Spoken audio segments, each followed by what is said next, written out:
Hello and welcome back, everyone, to the Just One More Level podcast. I am your co-host, Christian. I am your co-host, John. And today, or this week, or whatever you want to call it, this episode, we played a little bit of Rugrats Royal Ransom on the PlayStation 2. Yes, we did. Oh, wow, what a boy. game. It is a game, guys. It's a game that exists, and we played. I'll be honest, I like this one better than I liked the last one that we played, though.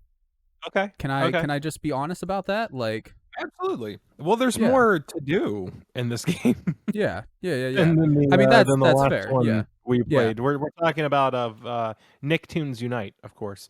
For anyone that's not on the stream or doesn't follow these in order or anything like that. Nicktoons Unite, made by the same studio, THQ, produced by the same company, Nickelodeon. And so we're guessing, we don't know for sure, that a similar dev team worked on these games. And they have similar things about them that I feel are issues that need to be fixed for it to be a good game. Can I say, though, so like, if you haven't gone back and watched, okay, real quick, couple things. One, if you haven't watched Nicktoons Unite episode, do it. Is it too long for you? That's fine. YouTube has this amazing feature that I make a ton of use of, and you should too. It's called fast forwarding through video. It's actually really, really handy. I love it. As somebody that's extremely busy, I watch a lot of videos on like anywhere from 1.5 to 2 times speed. Highly suggest it, man. With subtitles turned on, because sometimes it can be a little bit hard to understand what people are saying whenever they're talking a little bit fast, and then you speed it up to like 2x speed. So, like, just throwing that out there. Anyways, all I'm saying is watch that episode to get a little bit of how we feel about it. I think this one gets a little bit more of a pass because this one was clearly made for little children, right? The last game was made for a younger audience, I believe, but this one I think was clearly made for people like pre-teen to like, I would say probably like 6 to 12 was kind of the target audience for this one. The other one I would imagine was probably made for like 10 to 15. So like a slightly younger audience, I feel like. Maybe that's just my view on it. I don't know. I could be wrong, but that's how it felt to me playing Rugrats Royal Ransom. Well, Christian, I'd like to ask you a question then based on your observation. Right. Why is it so hard? What difficulty did you have it on when you were playing it? Because one of the cool things about Rugrats Royal Ransom is it does have a difficulty slider. It does. I started at the hardest difficulty, to be fair. Right. Okay, so I started with the hardest difficulty, and I was like, oh, what? Whoa. This is the first level that I played, by the way. The level that you're seeing on video is the first level that I tried to play. Right. It's a snowy level for anyone listening. It is it's an ice track. You sled down an ice track, and you maneuver your character from side to side and jump. Right. Racing Simple a snowman downhill and race. Yep. dodging obstacles, collecting collectibles, etc. Right? Fun game. Right. I love, by the way, the design of this ice track is bonkers. I love it. I kind of want to see it like zoomed out and just see the whole thing because the way it twists and turns and whatnot, it feels like it shouldn't be possible. So like, I'm wondering if they're using some sort of trickery where it like overlaps itself or something, or like if it's just one big spiral and you can never see up in the sky, so that's okay. Or like, because it doesn't look right, but it's fun. To see this level on that one website you showed me the one time where you can, the 3D model viewer website. Yeah, I forget the name of that website, but they had a bunch of like classic Nintendo games that you could pick, and it would just let you load up their levels as like 3D models that you could explore and whatnot. Really cool website. Shout out to the website. I can't remember the name, so it doesn't do much good. But but shout out to that. It's pretty cool. If anybody happens to know, put it in the comments or whatever. It's so hard. This stupid snowman level. I can't count how many times I got to the end and he was right beside me. And he won instead of me. And I would pull ahead and he would still win. I was cursing. I was throwing. It was ridiculous. I could not put the game down. Lord. I couldn't put it down. It was personal. It's the same thing that happened with Earthworm Jim. I kept saying over and over again, my God, this game sucks. This is awful. Why did they do this? Why did they make it this way? Doesn't this seem like a bad design choice? And then I would play another level, and I would try to... Admittedly, probably been a month or two since I played Rugrats Royal Ransom, so excuse like me forgetting some stuff. But I'm pretty sure I also played it on the hardest difficulty. I'm pretty sure. I could be wrong about that. Yeah. And like there were some parts that were hard. Don't get me wrong, but like I don't think I had quite as much trouble as you did until I got into some of like the later levels. Some of the platforming in this game, that's what irks me. The platforming, the racing sections. Although there's this one like boat section. I don't know if I can like find it in the footage here or whatever. But I don't like, even want to talk about oh my god, yeah, the boat is terrible. Like, oh my, you want to talk about some bad control and some unfair races and stuff like that. Like the boat is so bad. I don't know if I'm gonna be able to find that footage in here. But like, yeah, it's real bad. Anyways. That and the platforming, specifically like in the jungle-y section, the platforming, I don't know how like turning down the difficulty would actually make it easier. That's what I was wondering, because I did turn down the difficulty and I started winning, but it didn't seem like anything was different. It seemed like maybe the enemies, it might be just the classic, you have less health, the enemies have more. Right, and on the racing sections, I'm pretty sure there's less obstacles that you have to dodge. And the enemies are like slower. Like for the racing section, I think that's the case. But for like the platforming sections, is it a whole different level that you load into on a lower level? Like how are the platforms going to be easier to jump between? Because that's actually the hardest thing for me personally outside of that stupid ass boat. Oh my god. yeah. The boat's awful. But the platforming's real awkward, and the camera control. We say it all the time, folks, but by the PlayStation 2, I'm done forgiving. Okay? Yeah. So we Super Mario 64 Wahoo came out in like 1996, okay? And we got it perfect the first time. Not perfect. If you go back and play, it's not perfect. Not perfect. Considering but we got it was pretty good one of the first big 3D games, pretty good. Yeah, we got it pretty good the first time, and then every time after that, you guys messed it up. Come on, let's get it together. Focus. Single time. It has never been as good as Super Mario 64. That was the pinnacle. It's been all downhill. Right. What the hell are you doing? Okay. No, obviously 3D modeled games are fantastic. Yooka-Laylee, as much as that game got on my nerves, handles better than Super Mario 64, But this game, it doesn't get a pass for me. This was fairly early PS2, but it's PS2. You guys had the PS1 to iron all the bugs out. Come on, this is PS2 now. Yeah, I feel it there. Up a little bit here. The only thing that gives them a slight pass, and I still wouldn't, it's not a full pass at all, but is the fact that on the PS2 was the introduction of the dual analog as standard. So like some games were still getting used to that, but it's still like, it still doesn't get a full pass because, like you mentioned, they had the PS1 to figure out controls, and the PS1 had a dual analog option. And then, of course, there was the N64, which didn't have true dual analog, but had the analog stick and the C stick and whatnot. So it's like or C buttons or whatever. So it's like, man, like, come on. And it's dual analog stick. It's pretty intuitive on how to control a camera with that, Yeah. Like the only argument is whether it's inverted or not. That's the only argument. And that's an option. That's just in the options menu. Yeah. You have an option as to whether or not you want to mess with that. So in this game specifically, you have an option as to whether or not you want to change it from back and forth, okay? So the right stick moves way too slow. That's my first observation. The triangle button recenters the camera behind you, but that doesn't help sometimes because sometimes, and the game decides when, it locks your camera when it makes you do something. Which actually just did on video, Yeah, if you're watching the video right now, it's locking the camera for him. He's not able to position it behind himself. The game becomes 2D, and you die. And it puts you right back at the top. But sometimes, Christian, did you know if you land just right, you'll miss the goal, and you won't get to restart. You'll have to climb up the entire hill again because you'll land just right to not count as a failed scenario. Like the game counted as a fail, obviously, if you fall from too far. If you fall from too great a height, it's like, okay, that was a fail. Let's put them back at the top. But if you fall from the right height, it does not count it as a fail. And then you got to go all the way back up to the top of the mountain and climb all the way down. Jonathan, can I ask you one thing real quick before we get too much deeper into this? Okay. What are we doing in Rugrats What are Royal we doing? Ransom. Yeah, why are we running around snowy landscapes and racing snowmen and Oh my running through goodness, yeah. forests and platforming and shit? What is the So, point of Rugrats Royal Ransom? oh, okay. So, Dill Pickles, the father, the patriarch of Right, the the Rugrats, patriarch. Yes, yes. right, of the Rugrats family. Yes. He builds toys. If you haven't seen the show, and contraptions and If you inventions and things. haven't, He's a fun character. just stop watching this video and go watch Yeah. Rugrats. What are you doing? Just go do it. Watch all of Rugrats, and then you can come back and Where? finish this. Okay. Well, I don't know about that, but where were you 30 years ago, 25 years ago? When was this show on? Early Man, 90s. time flies. Yeah. Yeah. Yeah.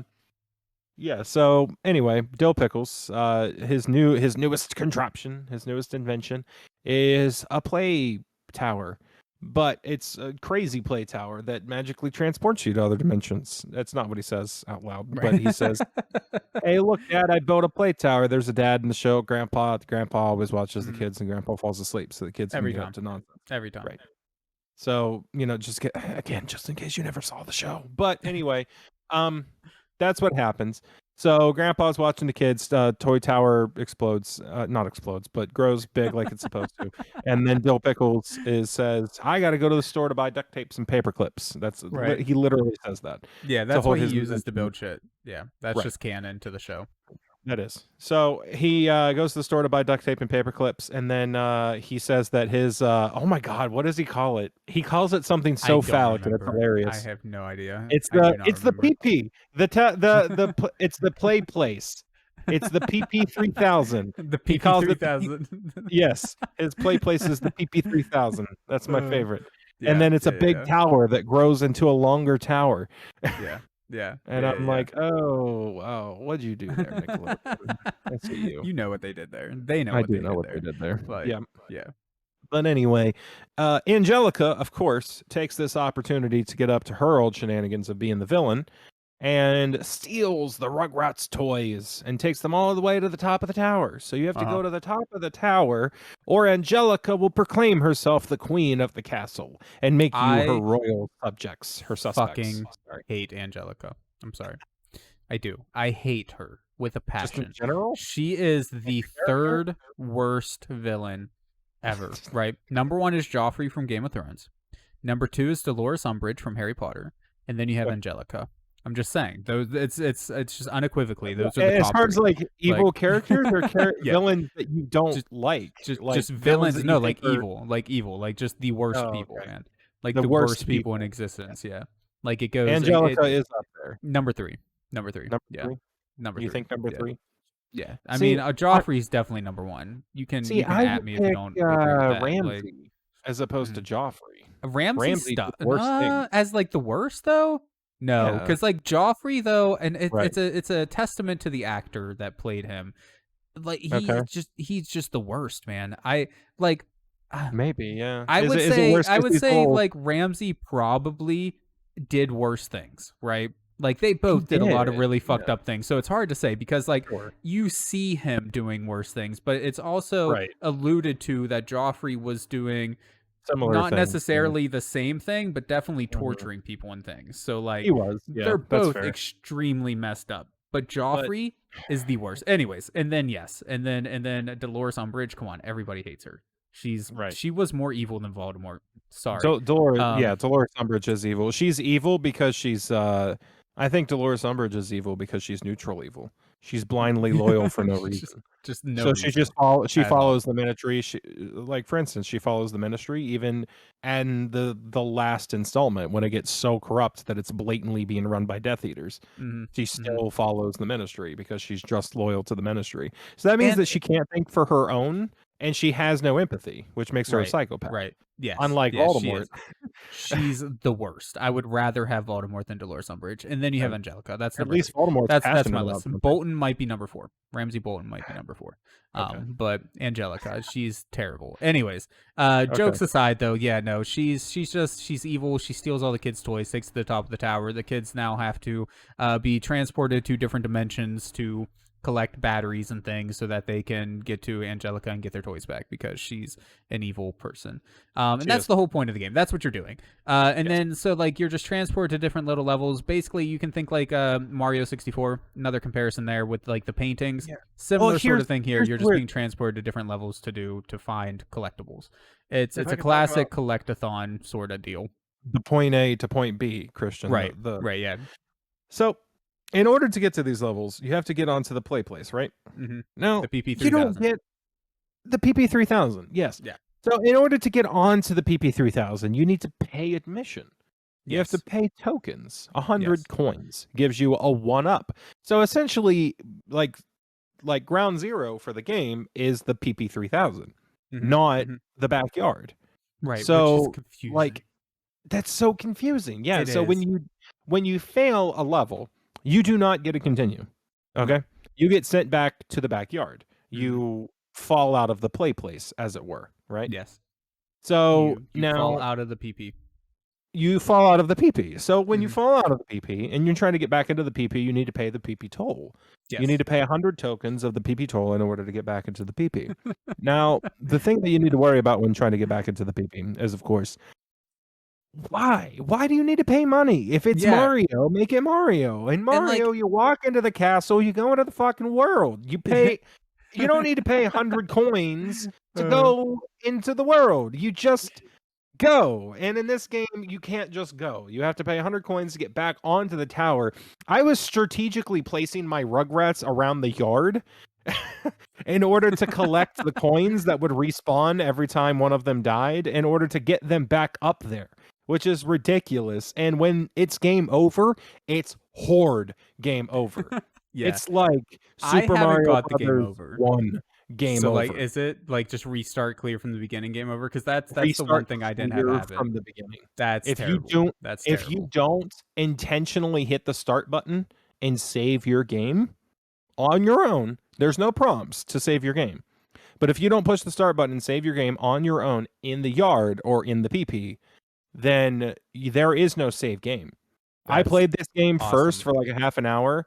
I meant to save my game, and I guess I forgot because it told me that it was doing something with my memory card. So when I came back to it today to play a little bit more before the podcast, I had nothing. So I had to start over. That sucks, man. And I had to start over two more times while I was playing it for the podcast. Oh, Lord. I like I said, I never got the full game over, but I did wonder what happened. And that whole thing with like the characters all starting in the backyard and then have to find their way up. Whenever I walked into like the light that allows you to get to the top, to get onto the PP, right? It said like something like, "Do you want to buy a 1-up?" And I'm like, "Well, I don't feel like I need any extra lives because come on, that's what exactly everyone calls lives." So I left and I kept exploring and then kept exploring and then kept exploring and I just kept exploring, guys, and I didn't know what the fuck I was supposed to do, and finally I was like, fuck it, I'll collect this stupid 1-up, and then I get up onto the ship and I can start playing the game. And I'm like, why is that how that works? I don't know why. I think they were trying to be creative. Okay, so let's try to tumble into the minds of some developers back in 2001. Sure, right? Let's role play. I think they're trying to be creative, right? You got Rugrats. All right, what do Rugrats do? They play. They go outside and they play on the play place. Let's make a big play place for them to play in. Well, what happens if they fall off of the play place? Well, they got to get back on. Well, how do they get back on? I guess they have to pay to get back. You know what I mean? Like they're trying to. I think it's a product of a room full of 40-year-old gentlemen that are trying to design a computer game for toddlers, and they don't know what they're doing. They don't have any direction. No one's helping.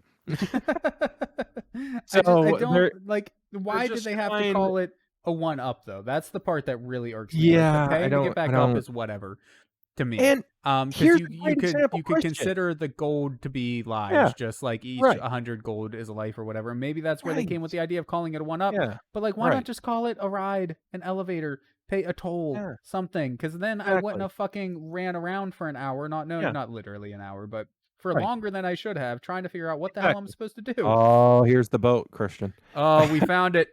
We found the boat, everyone. I don't know if this is going to line up on the YouTube video or not, but holy shit, guys, this is the worst part of the game.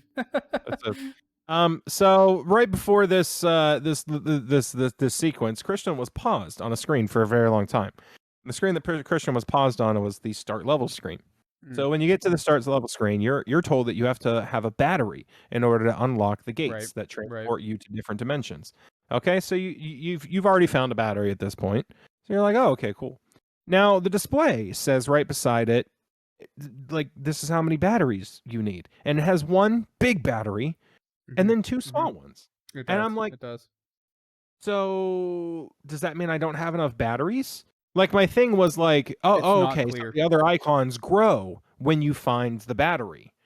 Like, that was my inference. I thought that perhaps I should go find the rest of the batteries, then the other icons will fill up, and I'll be able to play the level. And then I was like, wait, that doesn't work because I just played the level. Right. What is happening here? Yep. So did you ever figure it out? No. I think what it is Why? What does that that in mean? the My level, best. if you beat the objective, you get the big battery, I think. You do. And then I think there's hidden smaller batteries around the level. Yes. And they're two different types of currency or something along those lines. Yeah. So that's what I discovered. So when you restart a level, the coins all respawn, and so do the enemies. But the cash and the batteries do not. Right. So they are trying to tell you that there is that many batteries and that many coins for that level. You can find 2 batteries, a big battery if you complete it, and you can find this much cash. Now the cash, unlike the coins that buy you 1-ups into the elevator motel, the cash you have to take to the ATM, and you can deposit the cash in the ATM to play more mini games. Yes. Which, does anybody hear what I just said? What? Yeah, this is Rugrats, so right? Confusing. Nickelodeon. And especially for a game that honestly does feel like it was made for children. Like I said, in most aspects, I do honest to goodness think this was made for like 6 to 12-year-olds maximum. Why make it so damn confusing, man? Like, it makes no sense to me at all. I don't know. I don't know what they were trying to do with it. I don't know. It's a decent game. And I don't know how much more you have to say about it. You covered pretty much everything I possibly could have said or covered about it. It's it's fun in short bursts. Any more than that, it starts to get old. And on the hardest difficulty, there are levels that are just ridiculously hard. The platforming isn't so great. The graphics look fine. The sound design is fine. The level design is sketchy. And it's confusing. And the whole thing is just confusing. There you go. So one last little thing here. So I was looking at the UI for this game, and I was like, it's all right. But the UI for the last game that we played, Nicktoons United. The Nicktoons. Yeah, I wanted to bring it up here for everyone that's on stream with us, and just in case everybody did what we asked them to at the beginning, and where they were all very, very nice and went out and checked our old video. Right. You know, that's very nice. Here's a little tidbit for you that's left over. There's 2 things about the UI in that game that I don't understand. Number 1, when you first open the game, you're treated to a blank, essentially blank purple screen with 3 words on it and a little electric. That's it. That is it. 0, zilch, nothing else. Nothing else. Actually, I mentioned that on one of my previous live streams. The true marker of a good PS2 game is when you are on a menu with absolutely no animations, no movement, anything. Just a screen with some text on it and maybe a picture. Right. It's like that's how you know you're in for a good fucking time. Like, that's sarcasm, by the way, in case it's not coming across. Exactly. It didn't have like a scroll of the game. It doesn't have like an arcade mode where you what's the arcade mode where attract mode, you know? Attract mode, yeah. Right, where you play like a demo of the game for people to see so they can watch it, you know. I didn't what's going on? Nothing. It's Nothing's just 3 going on, and that's just the 3 problem. there. That's all that's all it was. But this game's a little better than that. One tiny other thing about the Nicktoons UI though. I don't know if you noticed, but when you are Goddard, or not when you are Goddard, but when you're interacting with Goddard, you're trying to upgrade your weapons or whatever. The text that says press start to apply, like if you actually buy one of the upgrades, shakes. And it doesn't just shake, it vibrates. It violently vibrates. Each letter of the individual text violently vibrates. Go watch it again. It looks like in Undertale when you're fighting the Flowey at the beginning.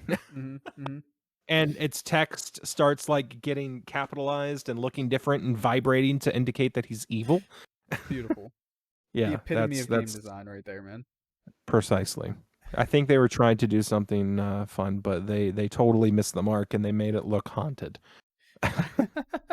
So, anyways, with us derailing to the point of talking about other video games, I think it's time to call it for this one specifically here. Yes. I would not play just one more level, but because of the collection that I have, like there's no reason. I have better games to play. That's my reasoning behind it. This game isn't so obnoxiously bad in my opinion that I would never be willing to play it again or whatever. Yeah. It's just there's much better experiences and I own some of those. So why would I? That's me. So it's officially speaking, it's a no from me. Yep. I would also like to say the same thing, but apparently that's not true. Because there were so many times where I had every right to, and I wanted to put this game right down. And I didn't. I kept playing just one more level. Some problems, man. I do. I just get, sometimes it gets in there. It gets personal, Christian. That's what happens. You're playing a game and you're playing it and it just keeps fucking you over. It just keeps fucking you over. And you're just like, yeah, huh? Is that what's going to go on? You know how you can really get back at the game? Turn it off. Turn it off. It cannot live without you there, Jonathan. Once you turn the console off, it has no power over you anymore. Oh, that's some real shit to say to somebody. You can't live without me. Do you understand? All I have to do is turn you off.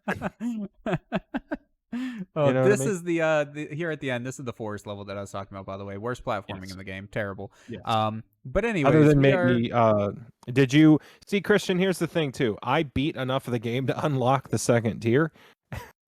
I don't think I did, because I didn't really realize there was a second tier. I went to like 3 different areas and played like 2 or 3 levels in each of those areas, but I think there was 1 or 2 that I never got around to beating.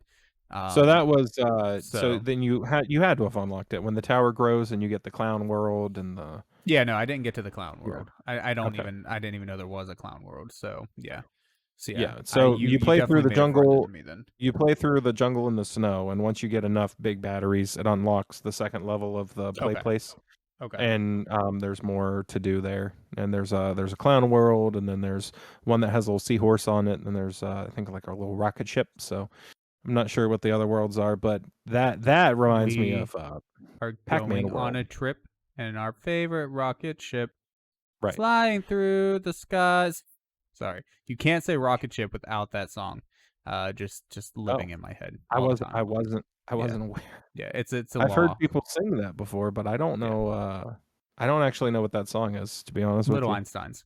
It's a TV show made for children around the time that we were teenagers. And yeah. Gotcha. Anyways, best theme song ever. There's also like dubstep remixes of it and stuff like that. It's good stuff. Anyways, so yeah, that was Rugrats Royal Ransom, guys, and a little bit more about Nicktoons Unite. Thank you everyone for joining us. We appreciate you being here. You didn't have to, but you did, and stealing that from the Doorsman there. He did. He stole it right from under me. How dare you.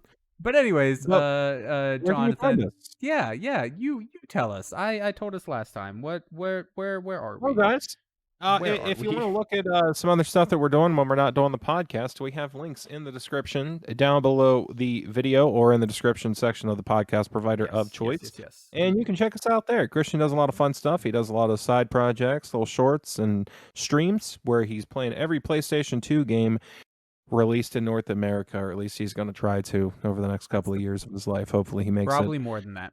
And me, what I'm going to do is I have a baby. So that's been taking up a lot of my time. But, hopefully sooner rather than later, I get back to this whole YouTube thing and this whole Twitch thing. I like to play games and I like to make other little stupid videos like ASMR parodies or Minecraft tours. Weird stuff like that. So I thought you said Minecraft horrors for a moment, so I was Minecraft horrors. Yeah. Yes. Yeah. Horrors. No, whore. WHORE is what I heard. Minecraft horrors. Yeah. I am kind of a whore for Minecraft. That's fair. That's fair. if you're gonna be a whore for a game, Minecraft's probably a pretty decent one to be a whore for. That's true. But anyways, guys, that's all we got.